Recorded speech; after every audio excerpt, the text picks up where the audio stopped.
أعوذ بالله من الشيطان الرجيم. بسم الله الرحمن الرحيم. مثل الجنة التي وعد المتقون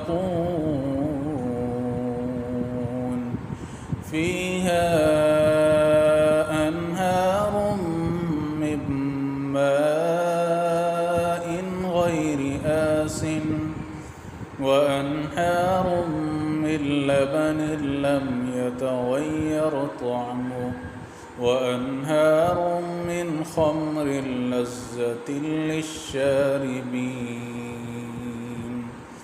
وأنهار من عسل مصفى ولهم فيها من كل الثمرات ومغفرة من ربهم كمن هو خالد في النار وسقوا ماء حميما فقطع أمعاءهم